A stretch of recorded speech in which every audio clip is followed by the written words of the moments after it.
Good evening, ladies and gentlemen. It's time for the Player 4 podcast. I am Tristan, aka Shagwazir on the Rooster Teeth website.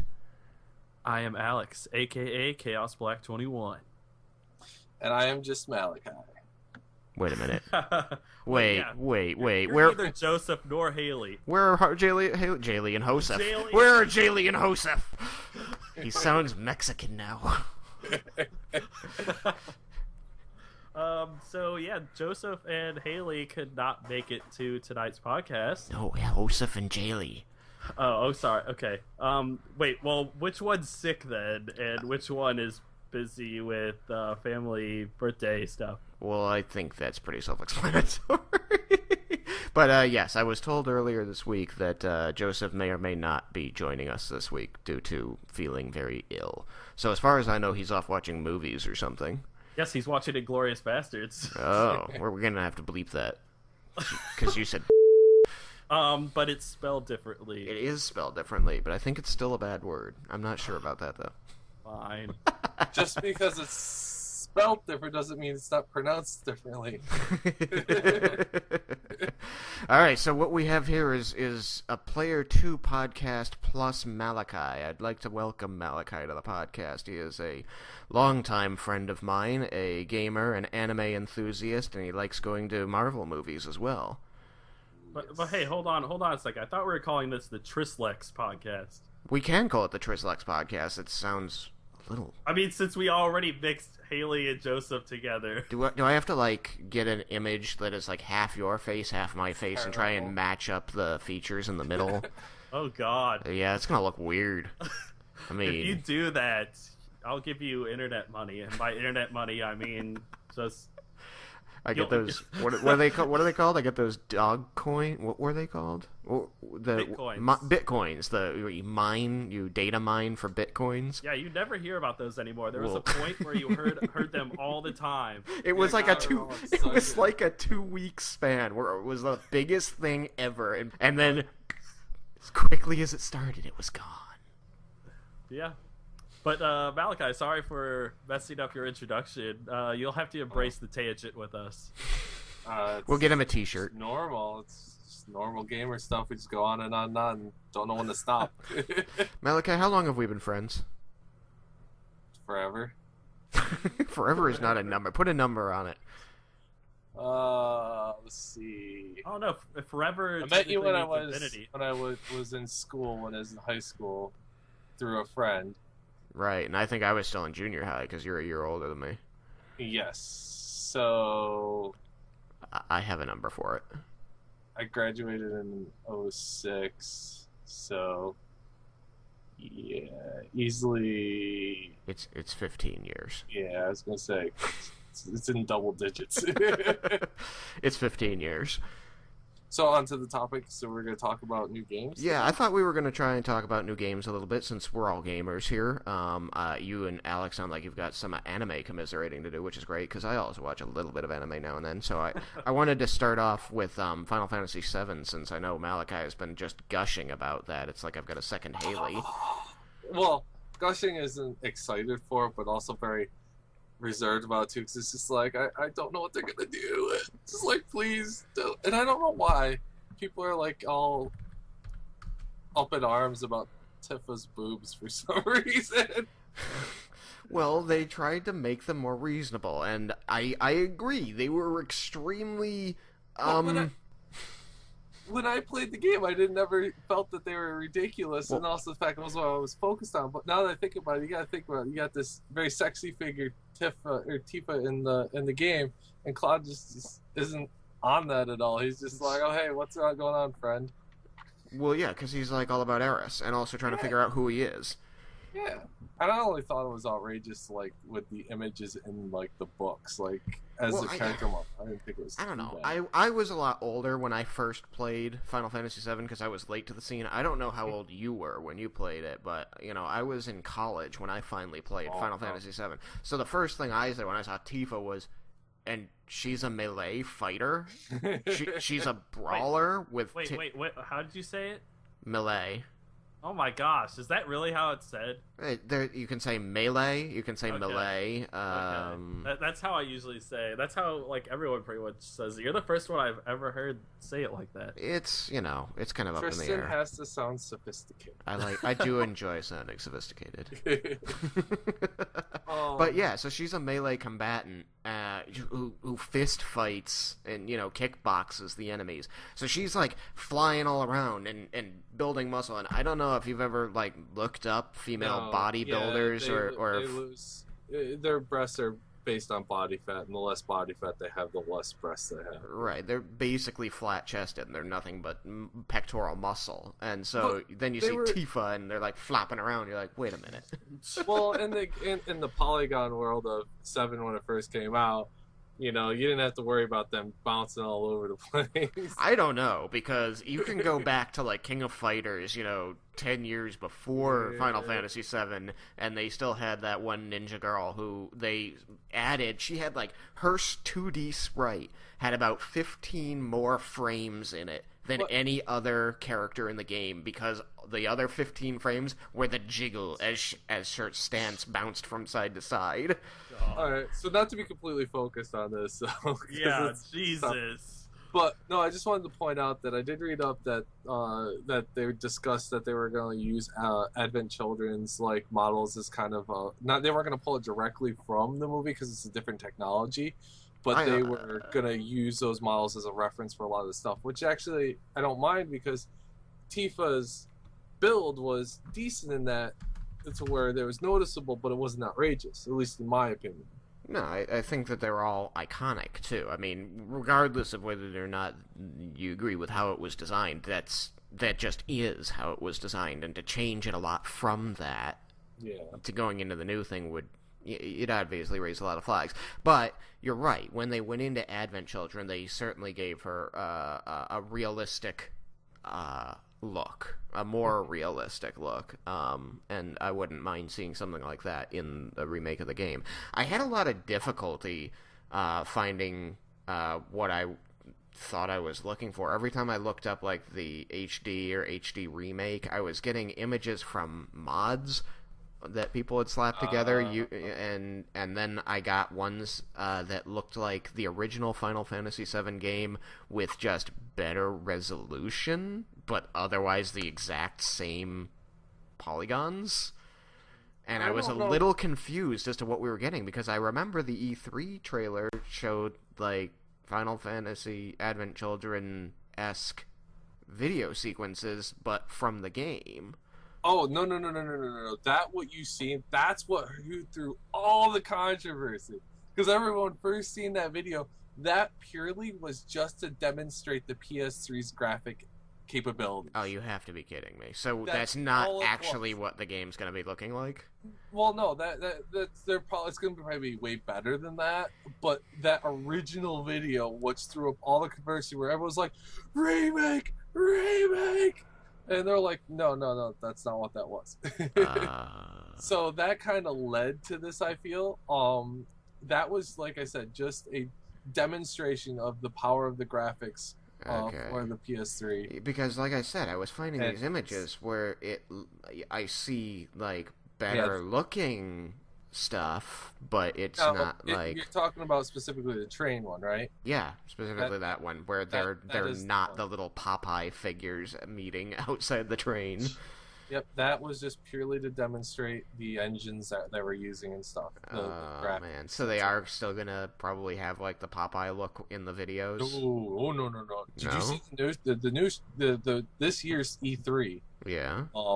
That video they showed... That's what we're referring to the whole time. They showed the train sequence in that, too.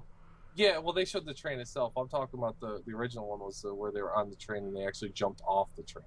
Yeah, they're kind of merging in my head now. I don't know which is which anymore.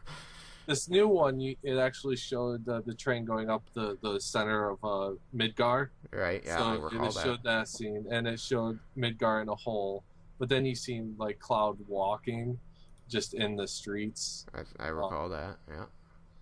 So that one was the new one. The one where it just shows the train pulling up to the station and then Cloud jumping off the train, that was the old one. I see.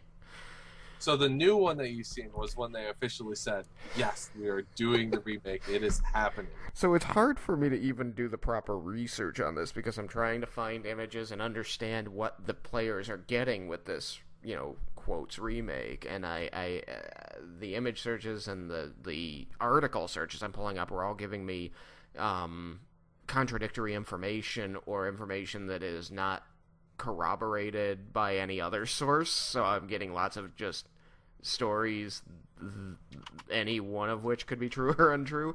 And I thought that the thing that kind of stopped me in my tracks and made me pause for a moment, interestingly, was I did another image search for the HD, and as I'm scrolling down trying to figure out what is from what I'm looking for and what isn't, trying to parse through it, I stopped on an image that showed Tifa with a large scar across her chest, and I was like, that's different. And I noticed that it was like a title block, basically, for a video, and to her left, on the right side of the screen, it said Dead Fantasy. I went, wait a minute, that's Monty saying. Down in the corner you could see Monty Ohm's signature. I'm like, why does that come up when I searched the FF7 HD remake? And it's the only image from Dead Fantasy that comes up. It's the only Monty Ohm image, and it just sort of popped out at me. I went, oh, Monty. Good old Monty. We want to clarify, we're not going to be changing it into a shooter or something like that. How drastic of a change are these guys planning on doing? It goes from a turn-based adventure game to a shooter game. A lot of people have been debating is like what they prefer is more of an action or the turn-based. Like, so a lot of people are like, well, turn-based was old-timey thing, and it's like we had that era. Now we have this new style. Like, they should do new stuff with it. And in my personality or my preference, I think it would be really cool to have a very modernized turn-based, like something that was unique but still mildly turn-based. Because I read another article by someone that said they described it very well, is that it gave you ample time to strategize with controlling three characters. Like, and I know for a fact myself was just, I would pick my commands that what I want everyone to do, and then I'd see something happen, and then I'll be like, oh, I gotta respond this way instead of doing it with this one way I want to do it. Just the fact that, like, I would have her just summoning and attacking, but then, like, just, like, it was her turn, and, like, enemy got an attack off. I'm like, well, I can't do that. I gotta heal now. I liked Final Fantasy 12. I think that had it was like semi turn based, where the monsters after a certain time would attack you. Like, you couldn't just sit there, but you still had to wait for your people's bars to go up, and then once that happened, then you could attack with them. Yeah, I think they called that the time attack bar or something like that. Yeah. Attack time. I think it was ATB. I think it was attack time bar. So each in Final Fantasy 12, each some had it also. They had the time attack bar, but you were fixed in one position. You can freely move, like in 12. Right. Yeah. I mean, yes, that's correct. Final Fantasy VII, as far as I know, was the first one to go where you individually saw when a character was ready to attack, because you could see the bar filling.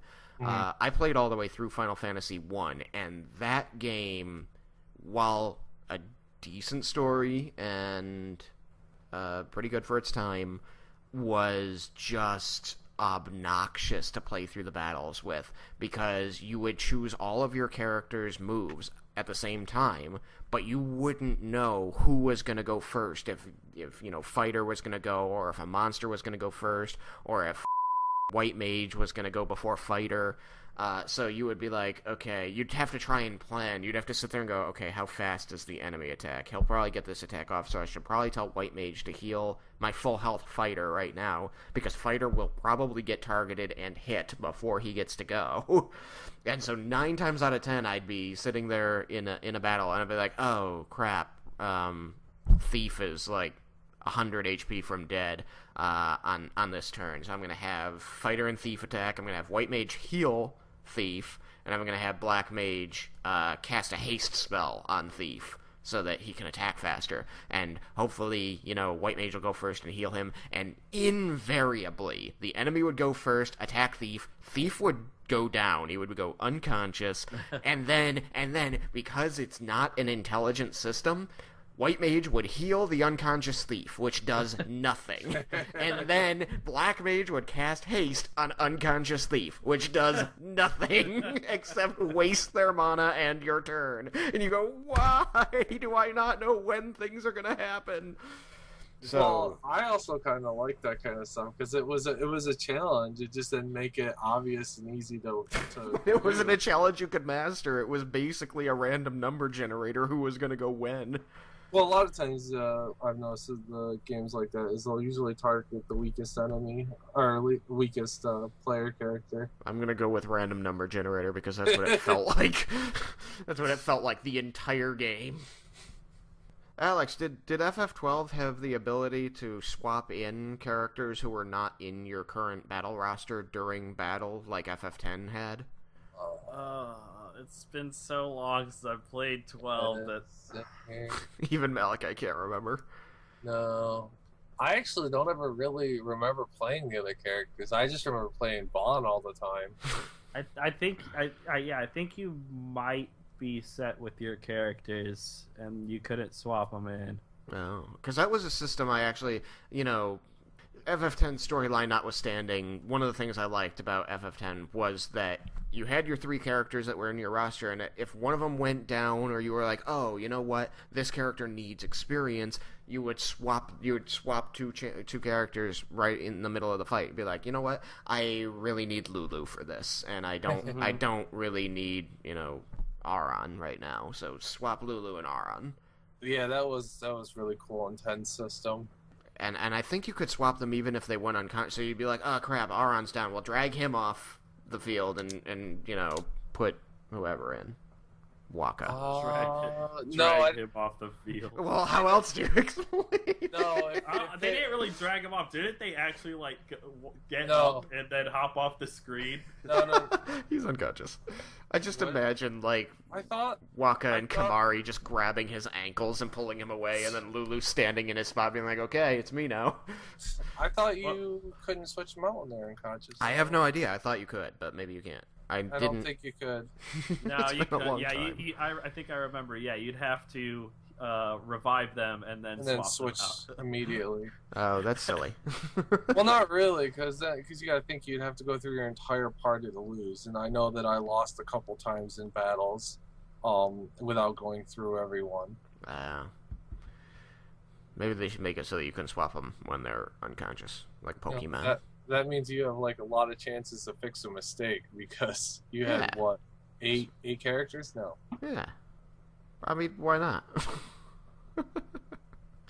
No one wants to use Kate Sith and Yuffie. Nobody ever wants to use Kate Sith. Hey, Yuffie was okay if you spent the time on Yuffie. Kate Sith... That's one thing I never want them to get rid of, is the option to pick up some characters too. Because, I actually got to the end of 7 without Vincent. I know. Terrible. Because, I seen him later in someone else's game. I don't know where I seen him. And I was like, who's this guy? It's like, oh, you get him at the haunted house. You go back to Nibelheim and you do the whole backstory with Tifa, and I was like, what? And you find him in a mansion. Nibelheim is a hilarious name. Well, I mean, it's translated through a bunch of languages before it got back to English, but I believe it's originally from the Norse mythological realm of Niflheim. So, long story short, which is like a hell. I'm very excited about the new Final Fantasy remake, but I'm praying it comes out fantastic. Alright, so the next on my list was some more Halo 5 stuff, because we never get enough time to talk about Halo. Halo 5, though.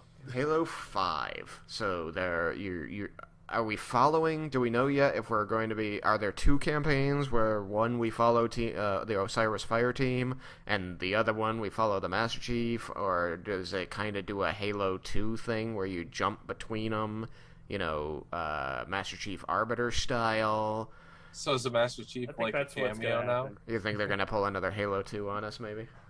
Yeah, I think you're gonna switch between Locke and Chief, which could be really awesome if there's a particular way to do that game companies try and succeed or try and fail at randomly. Like whenever I think about telling two sides of a story and then merging them at some point, my go-to for the greatest success at doing that, where you stayed interested in each mission, you were interested in the characters and what was going on, and you saw slowly over the course of the first couple missions how they're unrelated but they're merging, was Call of Duty 4 Modern Warfare, the very first Modern Warfare game, where you started as the British and you ran a training mission, and then you went and put that training mission into action and invaded a ship, and then immediately jumped over to the Americans who were invading a country. Yeah. and they seemed completely unrelated. And then around mission 3, the Brits are like, oh, we found such and such intel, and it says that there's a bomb in this country, and you went, wait, isn't that the country that America's operating in right now? And they're like, call the Americans. And you're like, oh, I see how this is coming together now. And it was beautiful. And that was Infinity Ward, and they did an amazing job with that. And then Treyarch came along and did World at War, and tried to do the similar thing and failed horrendously, because the two storylines they tried to tell, where one was in the European theater and the other one was in the Pacific theater, they were the same war, but they had nothing to do with each other, so you played two different storylines that had never merged together and never had anything to do with each other, staggered, where you played a mission of one and then a mission of the other, and it was awful. Yeah, you really, like you said, to have any success with that kind of thing, you definitely want some intersection, or some action you do in one affects the other. Right, and I think that I'm not too worried. I think that's going to work out in this one. Well, like I heard Alex try to say something just now, and I cut him off. Now, I think it would be cool, though I doubt that they would do it, is if they had two separate campaigns that, sure, at some point they're going to meet, and those missions after they meet or whatever would be similar. You just play as either one. But that'd be another option to go that they probably wouldn't, because that would probably take more time. Like, you would choose who you play as based on who you want to succeed, kind of thing? You'd be like, play the Locke campaign, or play the Master Chief campaign. Kind of a StarCraft style thing, then? I've never played StarCraft. Oh. Yeah, I mean, I think that they could have a lot of success either way they do it. It will be very interesting seeing how it plays out, as the information that each party has so many crossovers, and at the same time is so dissimilar. It's really interesting to see how this is playing out, because they're all on the same team, but they're not. If you followed the storyline through Halo 4, you know, the chief was on the team, it was on the Spartan 4's team, but as soon as Halsey came into it, they were like, wait, she's a traitor. And Chief's like, what? What do you mean she's a traitor? She's not a traitor. Nope. But they still think she is. The books really fleshed it out nicely, I thought. I'm so far behind on the books. The games fill, or the books fill a lot of holes for the games that they just can't cover. Oh, yeah, and they did a really good job, especially Eric Nyland, because they've got like 5 different authors. But but I've read like 3 or 4 of the books by Eric Nyland, and he's by far my favorite of all the authors. But if you really want to get caught up on what's going on, how and why, you really just have to read Ghosts of Onyx and Glasslands. And then it's optional, but not as necessary, but Thursday War. Those 3 books, and you're pretty much good to go. As long as you've also played the games, you'll understand why things are going on in the game then. Okay. So that's what you recommend to the listeners? Yeah, Ghosts of Onyx and Glasslands. And then I just read Thursday War, but that one is it's related, and it explains where Halsey goes in between and why nobody gets a fix on her. But, read Thursday War too. So what are some of the new key things that's supposed to be new for Halo 5?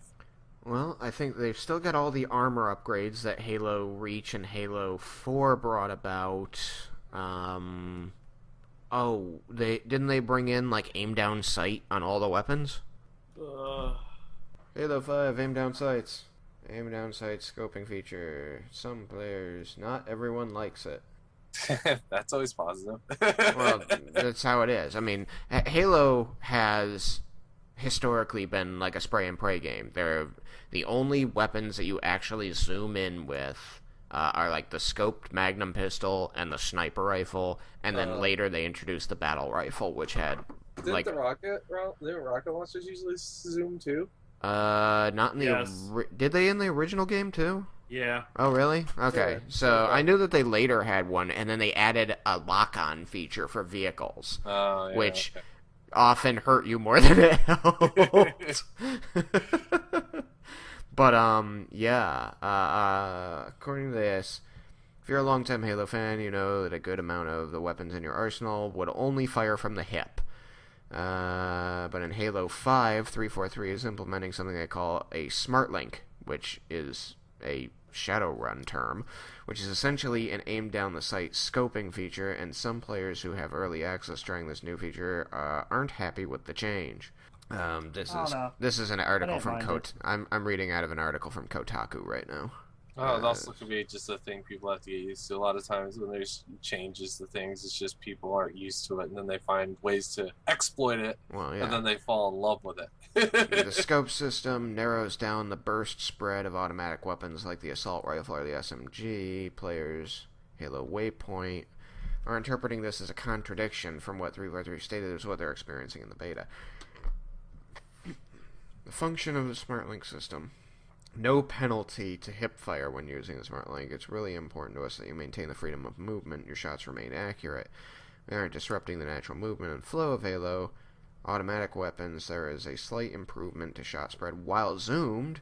However, the obvious trade-off is that getting shot while using Smart Link will de-scope you, disrupting any benefit. So, basically what you're hearing is that what we were originally hearing, and I'm not sure if the argument is still the same, this argument doesn't appear to bring it in too much, but a lot of people were saying, being able to aim down sights with everything is more of a Call of Duty thing. You know, it makes it feel too much like Call of Duty. And you play Halo because you like to run and gun, and it's fast action, and not really tactical. You're a freaking superhuman. So you should be able to run in and just gun everything down and beat the crap out of it, and not have to worry about it. You know, throw some grenades and rely on your shields. Call of Duty is more like tactical, slow-moving, aim down the sight, make each shot count, and that's so people want people just want the differentiation of experience. Was the original Halo still had that though. There is, even though you can now scope in like aim down sights, you're still going gung ho. You're still charging into places. You're not really looking around corners because it doesn't take 2 or 3 bullets to kill you. You still have to shoot the person like 4 to 6 times to kill him, depending on where you hit him. And so or emptying people still aren't being all like looking around corners, being like crouching, doing all that stuff. They are still going into rooms and trying to shoot everything possible in sight. No, here's the question though: is it with this new link system, are they still able to no scope, like shoot without scoping? That would be a question, because maybe because I know like a lot of people with snipers in Halo are just are like I know scope you. I think you could still fire sniper rifles without having to scope in on them. It's like I said, the beta has been, or like I guess it's not the beta, but. Yeah, it is the beta. The beta was a long time ago, so I can't quite remember everything. But if I recall, when I had the sniper rifle, I could try to shoot someone without having to scope in. Okay. But it was pretty worthless because I ended up dying trying to hip fire a sniper rifle at someone close to me. Yeah, I'm not saying that it's forcing you to. It's just adding the option that I remember a lot of the original arguments were, don't make it too much like Call of Duty. People like they like not being able to scope in because that forces them into the running gun. Did they change the needler again? I don't know. I haven't seen anything about the needler. I know it was like in number 2 or I think it was 3 that they changed it, but I remember playing in 2 where you can dual wield needlers. In 2, you could dual wield it, and it was nasty. I know, I missed that because it was just fun to watch, like all the purple or pink freaking darts just flying out. Dude, that was because of that they created the achievement, Fear My Pink Mist. That was always fun. That made me sad when they made it a single weapon. What I remember is that in 3, it felt like it got an RPM reduction. Oh, okay. It felt like it shot slower. Oops, we lost Alex. So Alex completely gone. Oh no! Hold on, while we try to get Alex back. Bye, Alex. Yeah, Alex is disconnecting. He's mad. So let's talk about him behind his back. It's that Alex guy. God. So yeah, I don't know anything about Halo. It's just because I really don't have not an Xbox guy. Just PlayStation supports more of my genre that I prefer to play. That's the only reason why I don't play it. I see. Yeah, I've heard that argument before too. I like some JRPGs, but honestly, I'm more of a PC gamer at this point anyway. So neither one really fits me. Well, all right, what were we talking about when I just got kicked out of the call? I wanted to put my 2 cents in with a little bit of Halo, and I was asking about the Needler. I heard the beginning of the Needler discussion when you were talking about Halo 2. We made fun of you when you disconnected. I mean, we continued the discussion like professionals. God. What? No, I was just mentioning how I love dual wielding them in 2, and they took it away from me in 3. So well, not only that, then they like super weakened it in 3. So just like nobody wanted to use it in 3 because it was complete crap. There you go. They make it better in the later games. I don't even remember using it. I think they made it better in 4 than they did 3, but I don't think it was like enough for people to use it. most people now, like in the older ones, completely stick with either battle rifle or the DMR. Does I don't know if I heard this either. In the later games, did they alter if the elite knife would kill people in one shot? Does it still do that? The sword? Yeah. I think it. I thought they changed it to where you couldn't one-shot people, or you didn't get the dash to when you clicked on them. They did reduce or remove the dash. I remember that. Yeah, I think it still kills in one hit, unless they have an overshield. Yeah, unless they have an overshield, because the whole counter to that is if you had the shotgun, you could one shot them right before they swing. I got a bull troop, but you were in a ghost and I was in a warthog. Did they? Is there any new weapons you're going to be looking forward to in Halo 5? Any that you guys have piqued your interest or heard of, or no? I'm interested in the storyline and can't really know too much more about that. Yeah, I'm not sure what new guns they even have in there. Because usually, have they been pretty frequent? In the I only played 1 through 3, so have they added stuff pretty steadily with each game? I wouldn't call it steady. I mean, Halo 2 added the SMG. It added the. Could you use the beam rifle in Halo 1? I don't think so. No. So it added the beam rifle and the carbine. And it also added the fact that the rocket launchers could lock on. It added the lock-on to vehicles, and it added the brute rifle, also the brute shot. Wait, brute rifle? Yeah, no, not the brute shot, but it added the brute rifle. The brute rifle. What brute rifle? The brute rifle was the red plasma rifle that fired twice as fast as the blue plasma rifle. Okay, see, I was thinking like and overheated twice as fast, also. I was thinking of a different rifle. I was thinking something similar to like the carbine, but only in like brute form. I was like, what the hell? No. Well, I'm pretty sure it was actually called the brute rifle. I'm sure it was. Let's see if I type in brute rifle. But yeah, that went away after Halo 2. Though. Yeah, the first image that comes up when I type in brute rifle is the red plasma rifle. Well, I was just, like I said, the only reason why I was asking was to kind of just to see. I guess I guess steady is a good word for it because each game they fleshed out a bit more. So in Halo 3 they added the hammer, didn't they? Or was that 2? Was the hammer in? No, it had to be 3 because the only hammer in the entirety of Halo 2 was handled by Tartarus. He had the first gravity hammer in all of Halo. Have you been watching Red vs. Blue this season? No, because I haven't watched season 12 yet. Okay, this is no spoiler, but it's interesting. I thought when one of the ships in Red vs. Blue this season is called Tartarus. Okay. That may or may not be a reference to him because Tartarus is also the pit of lost souls in Greek mythology. Mm-hmm. Let's see, what else did they add? The DMR was in Halo 4. Yes. I think I have a lot of trouble knowing what came out in Halo 3. Shut up.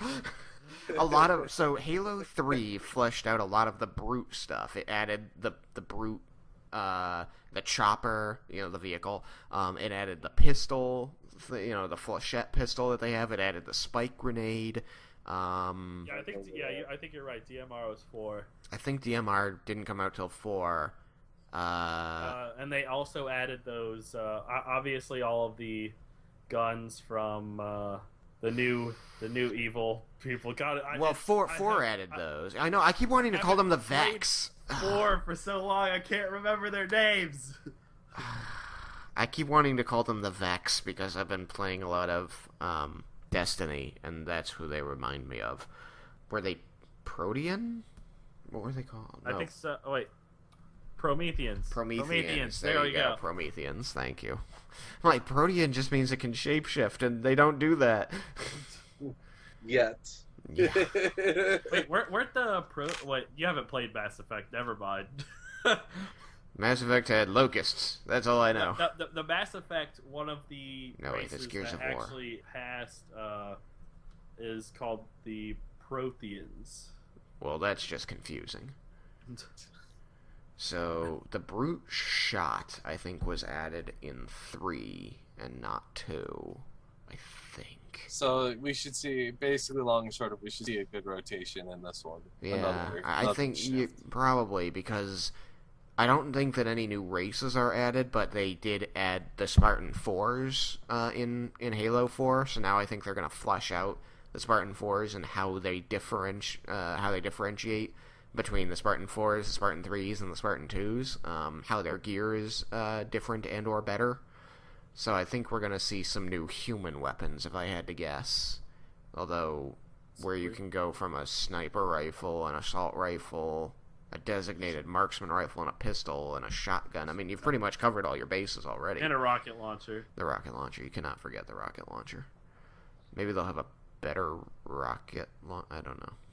Well, they also have that detonator pistol. Oh yeah, that they did add that in 4. It was like a sticky grenade launcher. Mm-hmm. That thing was funny as heck.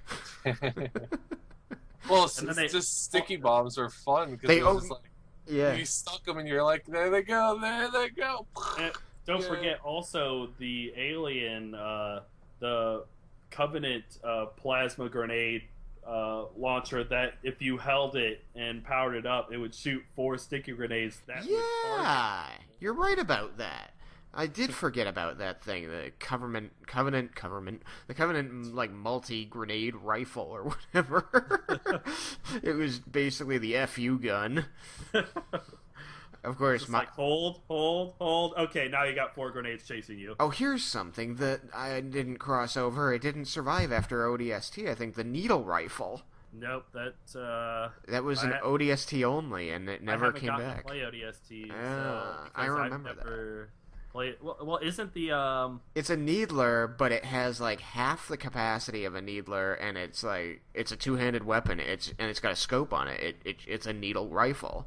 It shoots the same ammunition, but it shoots it at a much higher velocity and can one-hit kill. But I think you can still, overcharge them. Now, the gun that you used, like your main gun that you used in ODST, Was that just an SMG that was silenced, or was that a different gun as well? It looks like it was a silenced SMG. I'm looking at it right now. It's got a very slightly different shape, but it could still be basically that MP5 knockoff that you get as the SMG in that game. And yeah, it's got like a tac light and a silencer on it, and a reflex sight. But yeah, no, I don't know. I assume that'll come back. I really do hope that they kind of pull a Halo Reach on Halo 5 and have each person in Fireteam Osiris function as a different, having a different function. If you remember Reach, you had the heavy weapons guy, you had the sniper, you had the melee combat expert, and then you had the demolitions guy. And then there was you, who was, jack of all trades. You were just good enough at everything that you didn't die. Pretty much, yep. So I kind of hope they specialize in that. I mean, if you notice Buck, the ODST, played by Nathan Fillion, actually his Spartan 4 armor was designed to look like his Helljumper armor. There's very little change. It just looks like it got beefed up a little, has and has the underlayer that the Mjolnir armor has. But other than that, it looks almost just like Helljumper armor, which is what he wore in ODST. I thought that was cool. Kind of brought his own, made sure to. He's still a Helljumper at heart, even though he's now a Spartan. Yeah, I was hoping to play through all the campaigns and finally play ODST before Halo 5 came out, but that doesn't look like it's going to happen. I'm on like halfway through Halo 2 on Legendary, and I'm like, holy crap, I don't remember it being this hard. Like I said, it was a little... going back and playing it, I like that you get both stories, but it is kind of clunky the way they go about telling the two stories. Halo 2 was the campaign I played the least amount. It's a tough one. The missions on that in Halo 2 are a lot longer than the missions in any of the other Halo games individually.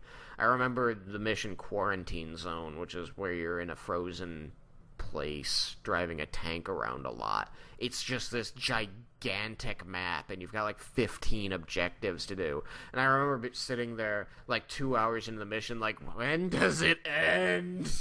I want to go to the next mission. I'm also not looking forward to facing the brutes, because the brutes in Halo 2 were basically just bullet sponges that you would take forever to kill, and all they would do is essentially charge at you and beat the shit out of you. Yeah, once you get them to half health, they drop their weapons and... Yeah, and then they become bullet sponges, and you can't kill them. No, then they... I don't even have a word for it, because they started as bullet sponges, and after they go into rage mode, they're some kind of, Super Saiyan bullet sponge. SSJ4 bullet sponge. My god, they're bullet sponges over 9,000! They just... I can't even come up with a funny word for that. I can't. Sponging is over 9,000. I'm the Juggernaut, I'm sure someone's made a video of that. You can't hurt the blob. That's all I got. I'm sorry, X-Men. So, Malachi, I think that before we wrap here, I wanted to ask you, what movie did you see today? I watched that Pixels movie. Pixels. Oh, yeah, the Adam Sandler movie. Yes, it's a little Futurama slow. Episode. A little meh, but it was funny. There was funny parts. It's definitely probably easily a one watcher, but can't take it seriously at all. You just got to go in expecting just to laugh at the humor in it, and that's it. It's the one guy got cheated from being the best gamer when he was a kid, and so that led him into a mediocre life. And then the Earth gets invaded, and then he knows someone in a high place who was his best friend, and he gets pulled in to help. And it was because during the tournament he was in, they sent a video to space that was just to show off games and to introduce aliens to their games. And aliens took it as a declaration of war. So that's what they're coming down to, is they're declaring war on us, and they're going by the games as the standard for the engagement. I see. So that's the long and short of it. It was an interesting concept. It wasn't anything over the top. Really cool. Some of the graphics were really cool with like how the buildings and stuff were being pixelated. And it was funny. There was a lot of good humor in there, and they showed off a lot of old games. Like you seen Defender, you seen Galaga, you seen Centipede, Space Invaders, Pac-Man. yeah, all them were in there. Donkey Kong. But yeah, so we talked video games, we talked some more video games, we did some Final Fantasy, we did some Halo. Look, that's what we're a video gamer podcast. Malachi, are you a gamer? No. Oh, Alex, are you a gamer? I think I'm a gamer. Well, I'm not a gamer, so what the heck are we doing here? I think it's time for us to go. But before we leave, just let Plug it. everyone know Do it. that next week Stuff is is happening. going to be, we're going to have a special guest, Rick Guerrero from Rooster Teeth. He's a compositor there. Yep. His Twitter handle is @digitalgargoyle. And so we can't wait to have him on next week. Hopefully everybody else will be there. It won't be just me It'll and be Tristan. awkward. If it's just you and me again, we're gonna get Malachi, and he's gonna be like, "Who the heck is this guy? What's Ruby?" Yeah, I know what Ruby is. You're the one like, you have to watch this. And I was like, okay. And I was like, oh, I actually really like the stuff they did. There you go. Are you gonna make an RT account now? Like maybe. Freaking noob. Yeah, so we're going to record on the 16th. It'll probably come out either on the 18th or 19th, which is that Friday or Saturday. We try to get them out on Fridays, but sometimes. And yeah, we're gonna be talking Rooster Teeth, Ruby, Red versus Blue. He does headbutting. Tristan, good luck.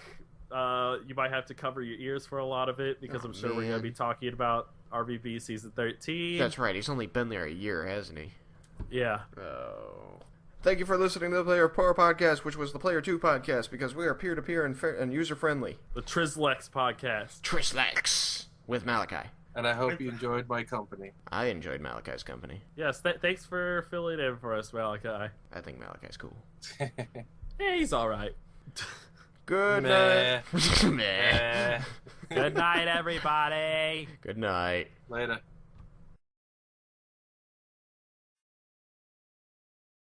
Yeah, there you go. Alex drowned himself in his lava like 9 times and then never got on Minecraft again.